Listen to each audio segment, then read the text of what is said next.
তো দেখো আমাদের অ্যাটমিক স্ট্রাকচার, সো অ্যাটমিক স্ট্রাকচারে আমরা আগের দিন একটা থিওরিটিক্যাল পার্ট পড়েছিলাম, সেটা ছিল হচ্ছে কি ডাল্টনস অ্যাটমিক থিওরি।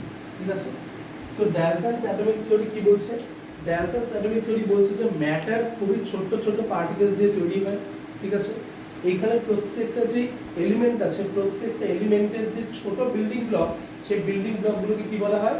অ্যাটমস। ঠিক আছে, নেক্সট কি বলছে?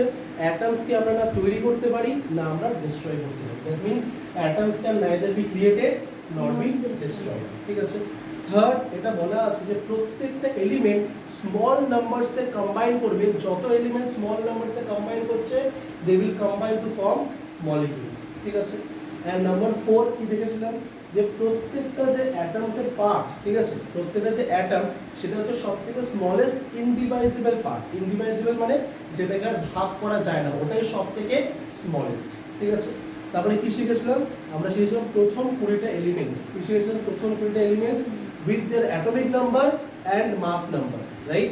তো অ্যাটমিক নাম্বার কি রেখেছিলাম? অ্যাটমিক নাম্বার হচ্ছে the number of protons present in an element। ঠিক আছে, কটা নাম্বার অফ প্রোটনস প্রেজেন্ট আছে একটা এলিমেন্টে, সেটাই হচ্ছে তার অ্যাটমিক নাম্বার। বাট অ্যাটমিক নাম্বারকে রিপ্রেজেন্ট করা হতো z দিয়ে, মনে আছে? আর এই প্রত্যেকটা অ্যাটমিক নাম্বারকে যে আমরা z দিয়ে রিপ্রেজেন্ট করছি, সেটা মিন্স যে কটা নাম্বার অফ প্রোটনস সেই কটাই নাম্বার অফ ইলেকট্রনস। কেন সেটা হয়? বিকজ একটা অ্যাটম হচ্ছে ইলেকট্রিক্যালি নিউট্রাল। যদি কিনা একটা অ্যাটম ইলেকট্রিক্যালি নিউট্রাল হয়, দ্যাট মিন্স সেই অ্যাটমটাতে যে কটা পজিটিভ চার্জ থাকবে সে কটাই নেগেটিভ চার্জ থাকবে, সেটা ক্যান্সেল আউট হয়ে গিয়ে কি হবে? Net result 0। ঠিক আছে, তো তার মানে এখান থেকে বুঝতে পারলাম যে অ্যাটমিক নাম্বার যখনই দেওয়া থাকবে সেখান থেকে আমরা নাম্বার অফ প্রোটনসও পেয়ে যাব, as well as we will get the number of electrons. ঠিক আছে, সেকেন্ড কি পড়েছিলাম? মাস নাম্বার। মাস নাম্বারটা আমাদের কোথায় হেল্প করে? To calculate the number of neutrons. তাহলে মাস নাম্বার কি? Mass number means the total number of protons and neutrons present in an atom. ঠিক আছে, আর আমাদের যেই অ্যাকচুয়াল গোটা মাসটা, দা পুরো মাসটা কোথায় এক্সিস্ট করে? একদম অ্যাটমের সেন্টারে। সেই সেন্টারটাকে আমরা কি বলি? নিউক্লিয়াস। কি বলি? ক্লিয়ার? তো আজকে চলো আমরা দেখব এই যে আমাদের অ্যাটমিক স্ট্রাকচারের যে অ্যাটম, সেই অ্যাটমসের আরো যে তিনটে পার্ট, প্রোটনস, ইলেকট্রনস আর নিউট্রনস। তো এই যে ইলেকট্রনস, এই ইলেকট্রনস গুলো কিন্তু একটা থাকার জায়গা চাই।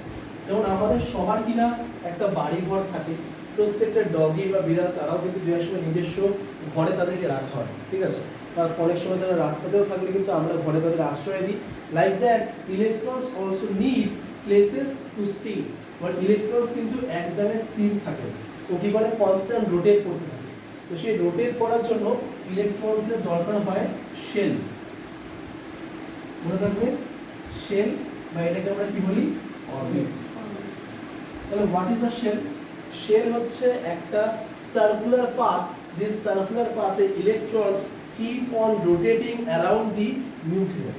নিউক্লিয়াসের চারিপাশে যে সার্কুলার শেলগুলো বা সার্কুলার পাথ, সেগুলোকেই আমরা শেল বা অরবিট বলি, where the electrons are revolving বা rotating around the nucleus। ঠিক আছে, তো দেখো এই শেলের একটা কনসেপ্ট বুঝো। আমাদের বেসিক্যালি ক্লাস 8 to 10 লেভেলসে আমরা বলতে পারি আমাদের 4টে শেল মনে রাখতে হবে। একটা কে শেল, একটা এল শেল, একটা এম শেল, একটা এন শেল। ঠিক আছে, তাহলে এই যে কে এল এম এন, এর মধ্যে সবথেকে ক্লোজেস্ট টু দ্য নিউক্লিয়াস হচ্ছে কে শেল। বুঝতে পারলি? Closest to the nucleus. যত একটা শেল স্টুডেন্টস, যত একটা শেল কিনা নিউক্লিয়াসের কাছে থাকবে, সেই শেলটার এনার্জিও অনেক কম থাকবে। কি বললাম? সেই শেলটার এনার্জিও অনেক কম থাকবে। নাম্বার 1 লোয়েস্ট এনার্জি, মনে রাখবে। অ্যান্ড সেই শেলটার মধ্যে কিন্তু সব থেকে লিস্ট নাম্বার অফ ইলেকট্রনস ধরার ক্ষমতা থাকবে। বুঝতে পারলি? Least electrons. তাহলে আমরা বুঝতে পারছি কে শেলটা হচ্ছে সব থেকে closest to nucleus. When the shell is closest to nucleus, that means it will have the lowest energy and it will have the least number of electrons. বুঝেছো? আচ্ছা, এবার কটা নাম্বার অফ ইলেকট্রনস হবে?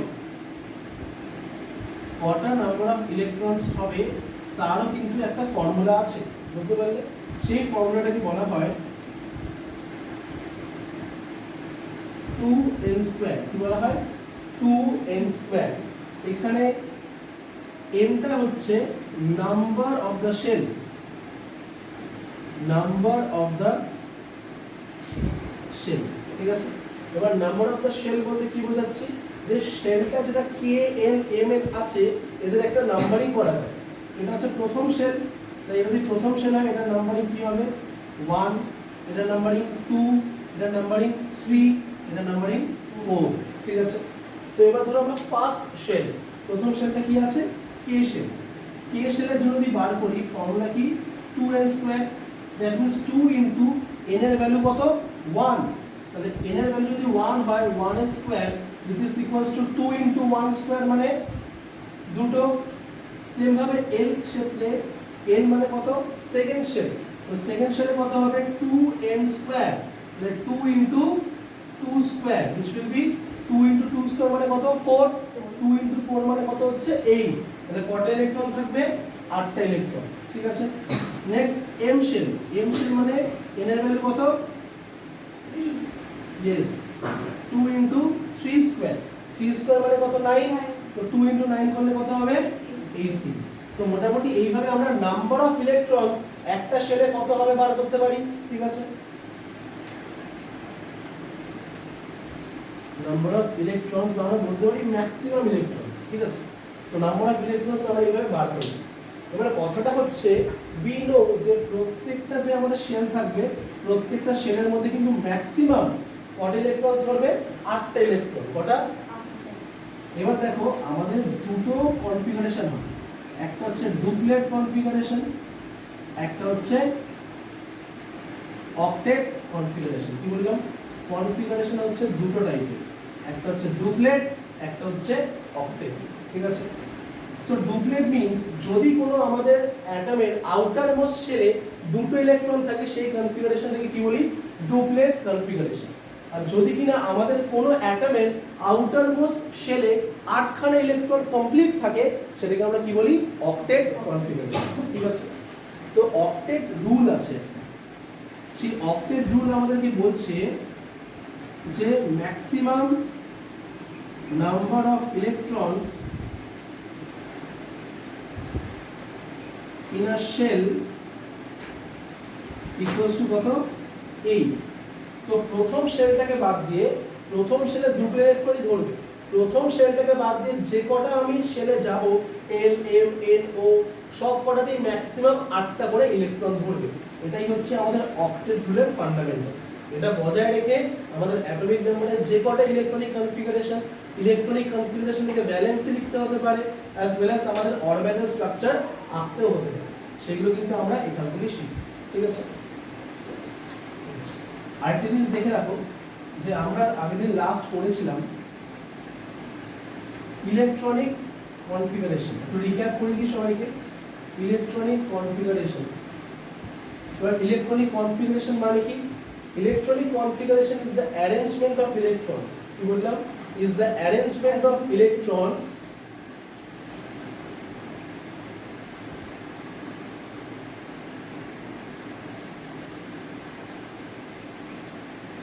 ঠিক আছে, arrangement of electrons for a particular atom. কোন শেলে কটা করে ইলেকট্রনস আছে সেটা আমরা বুঝতে পারি after writing the arrangement of the electrons, that is via electronic configuration, ঠিক আছে। চলো এখানে আমি একটু রিক্যাপ করে দিলাম অ্যাজ ওয়েল অ্যাজ ইন্ট্রোডাকশনটাও দিয়ে দিলাম। এবার আমরা যাবো হচ্ছে এই শেলের অ্যারেঞ্জমেন্টগুলো আজকে শিখবো, যেগুলো কিনা আমরা বলেছিলাম ভালো করে মনে রাখতে হবে ফার্স্ট 20 এলিমেন্টস এর জন্য। কটা ফার্স্ট 20 এলিমেন্টস এর জন্য, ঠিক আছে। এবার দেখো একটা রুল আমরা মনে রাখছি, ঠিক আছে। অলমোস্ট আশেপাশে লেখা হয়ে গেছে সবার, ওকে লিখে নাও। প্রথম এলিমেন্টে কি হয় হাইড্রোজেন, তারপরে হিলিয়াম, তারপরে লিথিয়াম, তারপরে বেরিলিয়াম, তারপরে বোরন, তারপরে অক্সিজেন, সরি গুড, তারপরে কার্বন, তারপরে অক্সিজেন, তারপরে নাইট্রোজেন, নাইট্রোজেন, তারপরে অক্সিজেন, তারপরে তোমার হচ্ছে ফ্লুরিন, তারপরে হচ্ছে নিয়ন, ঠিক আছে। আচ্ছা তো সবার ফার্স্টে কি আসছে hydrogen, helium, lithium, beryllium, boron, carbon, nitrogen, oxygen, fluorine আর তারপরে নিয়ন। ঠিক আছে, তো দেখবে এটা একটা লাইন আছে ফেমাস, এটাকে বলা হয় হাই তারপরে হ্যালো। ঠিক আছে, হাই হ্যালো লিসেন, শুনতে বলা হচ্ছে একটা নিউজ চ্যানেলের নাম আছে বিবিসি, কি নাম আছে? BBC news. কবে? On Friday night. তো যদি তুমি এই সেন্টেন্সটা মনে রাখতে পারো, এই সেন্টেন্সের যে প্রত্যেকটা প্রথম ওয়ার্ড তোমাকে মনে করিয়ে দেবে যে তোমার সিম্বলটা কি ছিল।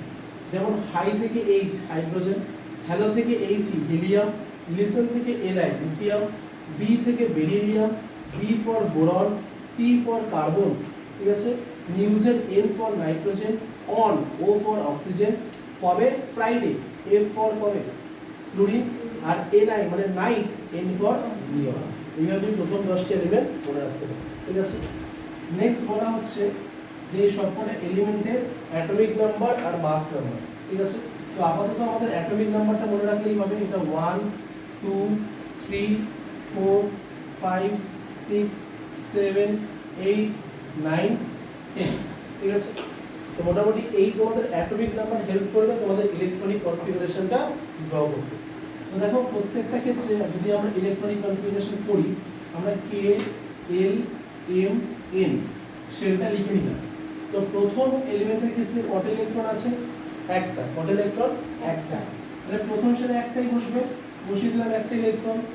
তারপরে দেখো কত ইলেকট্রনস আছে, যেটা তোমার অ্যাটমিক নাম্বার সেটাই নাম্বার অফ প্রোটনস, সেটাই নাম্বার অফ ইলেকট্রনস। ঠিক আছে, তাহলে এখানে কটা আছে? দুটো। প্রথম সেলেই আমি দুটো বসিয়ে দিতে পারবো। কিন্তু পরের ক্ষেত্রে দেখো এখানে লিথিয়ামের তিনটে আছে, লিথিয়ামের তিনটে আছে, দ্যাট মিন্স প্রথম সেলে আমি ম্যাক্সিমাম দুটোই বসাতে পারবো।